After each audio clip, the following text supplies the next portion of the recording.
મહત્વપૂર્ણ સમાચાર પ્રાપ્ત થઈ રહ્યા છે। વડોદરામાં 5 ઇંચ વરસાદથી જળબંબાકારની સ્થિતિ સર્જાઈ છે। શહેરના અનેક વિસ્તારોમાં પાણી ભરાયા છે।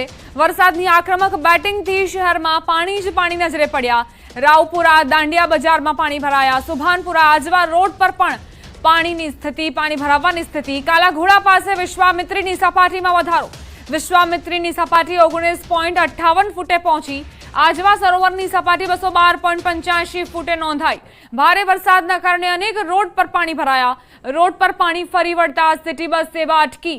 રોડ પરથી પાણી ન ઉતરે ત્યાં સુધી સિટી બસો બંધ। પાણી ઓછા થયા પછી જ સિટી બસ શરૂ થશે। સિટી બસ બંધ થતા મુસાફરોને પરેશાની પડી રહી છે। શહેરમાં તોફાની વરસાદની શરૂઆત થાય અને વડોદરા શહેરના નાગરિકોને માત્ર એક જ સવાલ સતાવે કે વિશ્વામિત્રી નદીની જે જળ સપાટી છે તે કેટલે ફૂટ પહોંચી। ત્યારે અમે જે ન્યૂઝ 18 ગુજરાતીના દર્શકો જે ઘરે બેસીને સમાચાર અત્યારે જોઈ રહ્યા છે અને ખાસ કરીને વડોદરા શહેરના નાગરિક છે તેમને આ દ્રશ્યો જે છે તે બતાવવા જઈ રહ્યા છે।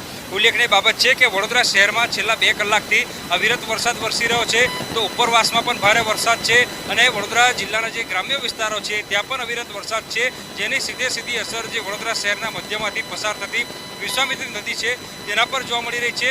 વિશ્વામિત્રી નદી જે છે તે ગાંડીતુર બની હોય તેવા પ્રકારના દ્રશ્યો છે તે જોવા મળી રહ્યા છે, કારણ કે આજવા સરોવરનું જે જળસ્તર છે એ 212ની ઉપર પહોંચી ગયું છે। એટલે તેમાંથી વિશ્વામિત્રી નદીમાં પાણી છોડવું જે છે તે અનિવાર્ય બન્યું છે અને એના કારણે જ વિશ્વામિત્રી નદીમાં જે નવા નીર છે તેની આવક થવાની છે। ઉલ્લેખનીય બાબત છે કે અત્યારે તમે જે પાણી જોઈ રહ્યા છો તે ઉપરવાસમાં જે વરસાદ છે તેનું પાણી જે છે વિશ્વામિત્રી નદીમાંથી વહી રહ્યું છે, પરંતુ જ્યારે આજવામાંથી પાણી છોડવાની શરૂઆત કરાશે ત્યારે આ નદી જે છે તેનું લેવલ જે છે તે સતત વધવાનું છે। અત્યારે જે વિશ્વામિત્રી નદીના લેવલની વાત કરીએ તો વિશ્વામિત્રી નદી જે છે ખૂબ જ ઝડપથી જેનું લેવલ જે છે તે વધી રહ્યું છે। અત્યારે 19 ફૂટે સપાટી પહોંચી ગઈ છે। ઉલ્લેખનીય બાબત છે કે સવારે જ્યારે વરસાદ નહોતો ત્યારે લગભગ 16 કે 17 ફૂટે આની સપાટી હતી, પરંતુ આ માત્ર 2 કલાકમાં 2.5 થી 3 ફૂટ જે છે તે સપાટીમાં વધારો થયો છે। એટલે વડોદરાવાસીઓ માટે ચોક્કસથી ચિંતાજનક સમાચાર કહી શકાય, કારણ કે જે વડોદરાવાસીઓનું જે જનજીવન છે તે વિશ્વામિત્રી નદીનું જે જળ સ્તર છે તેના પર નિર્ભર કરતું હોય છે। ત્યારે વિશ્વામિત્રી નદી જે છે તેનું જળસ્તર સતત વધી રહ્યું છે, એના કારણે જે વડોદરાવાસીઓ છે તેમાં મુશ્કેલીમાં વધારો થાય તો પણ નવાઈ નહીં। હાર્દિક દીક્ષિત, ન્યૂઝ 18 ગુજરાતી, વડોદરા। વડોદરા શહેરમાં છેલ્લા 4 દિવસથી વરસાદી માહોલ છવાયેલો જોવા મળી રહ્યો છે। ગત રોજ વિશ્વામિત્રી કાલાઘોડા બ્રિજને જળ સપાટીમાં સતત વધારો નોંધાયો હતો, સાથે જ આજવા સરોવરમાં પણ પુષ્કળ પાણીની આવક થઈ હતી। વડોદરા શહેરવાસીઓમાં પણ ફરી એક વખત ચિંતા વ્યાપી। વડોદરામાં ભારે વરસાદથી ફરી પરેશાની શરૂ થઈ ચૂકી છે। સમા બ્રિજ પર સિદ્ધાર્થ બંગલોઝ પાસે પાણી ભરાયા। સ્થાનિકોએ જાતે જ પાણી નિકાલ કરવાનું શરૂ કર્યું। સોસાયટીના રહીશોને ભારે હાલાકી પડી। નીચાણવાળા વિસ્તારમાં પાણી ભરાતા લોકો ફરી ચિંતિત થયા છે। વિભાગની આગાહીને પગલે વડોદરામાં અવિરત વરસાદ વરસી રહ્યો છે। છેલ્લા 2 કલાકથી શહેરમાં વિવિધ વિસ્તારોમાં વરસાદ વરસી રહ્યો છે। હાલ આપણે વડોદરાના ફતેપુરાના અડાણિયાપુર વિસ્તારમાં છીએ, જ્યાં વરસાદના કારણે પાણી ભરાવાની શરૂઆત થઈ ચૂકી છે। તો સ્થાનિકો પણ પાણીના નિકાલની વ્યવસ્થા કરી રહ્યા છે। દ્રશ્યોમાં આપ જોઈ શકો છો તેમ સ્થાનિકો જાતે પાણીના નિકાલની વ્યવસ્થા કરી રહી છે, જેના કારણે તંત્રની પ્રી મોન્સૂન કામગીરી હાલ નિષ્ફળ સાબિત થઈ હોય તેવા દ્રશ્યો સામે આવી રહ્યા છે।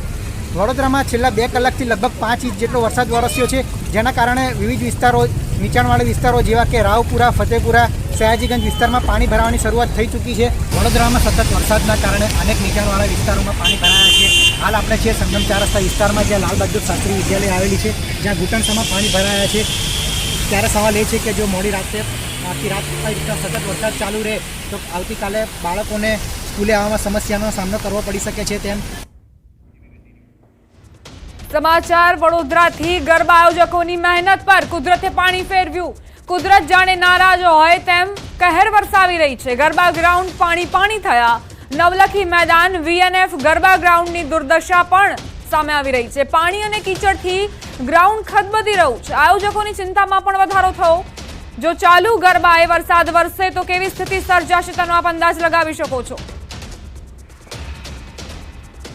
સંવાદદાતા હાર્દિક દીક્ષિત લાઈવ જોડાઈ ગયા છે, તેમની પાસેથી વધુ જાણકારી લઈએ। હાર્દિક, હવે ગણતરીના દિવસો બાકી છે નવરાત્રી શરૂ થવાની। આયોજકોએ તમામ તૈયારીઓ કરી લીધી હશે અને તેની ઉપર આ કહેર વરસ્યો છે વરસાદ રૂપી।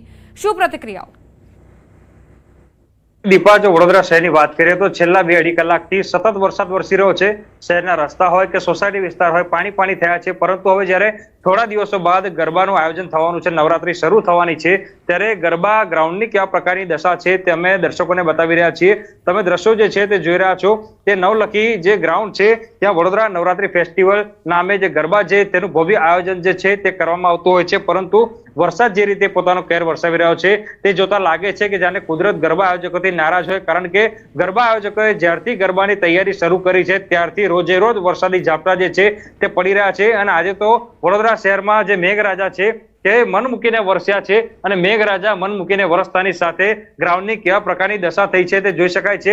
દીપા, આ દ્રશ્યો તમે જે જોઈ રહ્યા છો તે વડોદરા નવરાત્રી ફેસ્ટિવલ કે જ્યાં 50% ઉપરની તૈયારી જે છે તે આયોજકો દ્વારા પૂર્ણ કરી દેવામાં આવી છે. પરંતુ આ ગ્રાઉન્ડની દશા જુઓ તો કોઈ પણ આ દ્રશ્યો જોઈને કહી ના શકે કે આ ગરબાનું ગ્રાઉન્ડ હશે અને થોડા દિવસો બાદ અહીંયા જે ભવ્ય ગરબા છે તેનું આયોજન કરવાનું છે.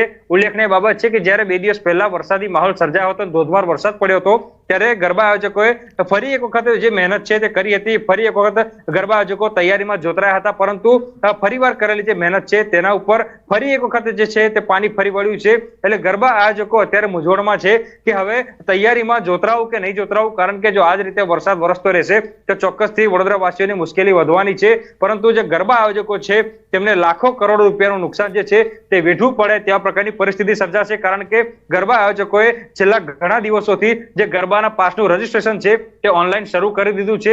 ઘણા એવા ખેલૈયાઓ છે કે જેઓ ગરબા રમવા માટે થનગડી રહ્યા છે. તેમના દ્વારા હજારો રૂપિયા ખર્ચીને ગરબાના પાસ જે છે તે બુક કરાવી દેવામાં આવ્યા છે. પરંતુ વરસાદ જો છે તે ગરબાના ગ્રાઉન્ડ ઉપર અત્યારે પાણી ફેરવી રહ્યો છે. તેના પરથી એવું લાગી રહ્યું છે કે જે ગરબા રમવાના શોખીન લોકો છે તેમનું જે સપનું છે તે તૂટી શકે છે. અને જે ગરબા આયોજકો કે જેઓ સતત મહેનત કરી રહ્યા છે પોતાના ગ્રાઉન્ડને બચાવવા માટે, એ તેમની મહેનત જે છે તે અત્યારે પાણીમાં જઈ રહી હોય તેમ લાગી રહ્યું છે. દીપા, હાર્દિક, આયોજકો પાસે અન્ય કોઈ વિકલ્પ છે કે જેનો ઉપયોગ કરીને આ જે કીચડથી ખદબદી રહેલું ગ્રાઉન્ડ છે તેને ફરી એક વખત સાફ કરી શકાય અથવા તો તેનો અન્ય રીતે ઉપયોગમાં લઈ શકાય? કારણ કે લાખો કરોડો રૂપિયા તેમણે તો ખર્ચ્યા જ છે, પરંતુ ખેલૈયાઓ જે રાહ જોતા હોય છે વર્ષ દરમિયાન કે નવરાત્રી ક્યારે આવે અને ક્યારે ધૂમ મચે ગરબાની. બિલકુલ દીપા, જો આપણે ગ્રાઉન્ડની વાત કરીએ અને આયોજકો દ્વારા જે આયોજન કરવામાં આવ્યું છે તેની વાત કરીએ તો જે નાના ગ્રાઉન્ડના આયોજકો છે તેમના દ્વારા જે પ્લાસ્ટિક છે તે પાથરવામાં આવ્યું છે. પરંતુ જે મોટા ગ્રાઉન્ડના જે આયોજકો છે કે જેઓ ભવ્ય આયોજન કરતા હોય છે તેમના દ્વારા એવું કહેવામાં આવ્યું હતું કે જે ગ્રાઉન્ડ છે તેની આસપાસ જે પાણીના પંપ છે તે મૂકવામાં આવ્યા છે, જેથી ગ્રાઉન્ડમાં જો વરસાદી પાણી ભરાશે તો પંપ થકી જે પાણી છે તેનો નિકાલ જે છે તે કરી દેવામાં આવશે. પરંતુ દીપા, સૌથી મોટો સવાલ એ છે કે ગરબા આયોજકો હાલ પૂરતું કદાચ આ પાણીનો નિકાલ કરી દે, પરંતુ થોડી વાર બાદ ફરી જો આ રીતે ધોધમાર વરસાદ વરસે તો ફરી એક વખત જે છે તે વરસાદી પાણી ભરાશે. અત્યારે નવરાત્રી શરૂ નથી થઈ, ગરબા લોકો નથી રમી રહ્યા, ત્યારે આ દશા છે. જો લોકો ગરબા રમતા હશે ને એ દરમિયાન આ રીતે ધોધમાર વરસાદ વરસી ગયો ત્યારે આયોજકો જે અફરાતફરીનો માહોલ સર્જાશે તેને પહોંચી વળશે કે પછી ગ્રાઉન્ડ પર જે પાણી ભરાયા હશે તેનો નિકાલ કરશે. એટલે આયોજકો અત્યારે પોતે મૂંઝવણમાં છે કે હવે આગળ કઈ રીતે વધવું. કારણ કે અત્યારે આ પ્રકારની દશા છે, ગ્રાઉન્ડ પર કોઈ નથી, પરંતુ જોઈ શકાય છે કે ચારે તરફ કીચડ જ કીચડ છે. હવે જ્યારે ગરબા અહીંયા રમવાની શરૂઆત થશે ને જો એ સમયે આ પ્રકારનું કીચડ થશે અને જે ગરબાના શોખીન લોકો છે, અહીંયા હજારો અને લાખોની સંખ્યામાં લોકો રમવા માટે આવતા હોય છે. દીપા, તમને કહી દઉં કે આ ગ્રાઉન્ડ એ છે કે જ્યાં નવરાત્રીમાં જે કીચોકીચ જે છે તે ગ્રાઉન્ડ ભરેલું હોય છે ખેલૈયાઓથી. અને જો એ સમયે વરસાદ વરસી ગયો તો ચોક્કસથી જે ખેલૈયાની મુશ્કેલી છે એમાં તો વધારો થવાનો જ છે. પરંતુ આયોજકો પરિસ્થિતિને કેવી રીતે પહોંચી વળશે તે સૌથી મોટો સવાલ જે છે તે અહીંયા ઉભો થઈ રહ્યો છે. દીપા, હાર્દિક, આપ જોડાયેલા રહેજો અમારી સાથે. આગળ પણ તમારી પાસેથી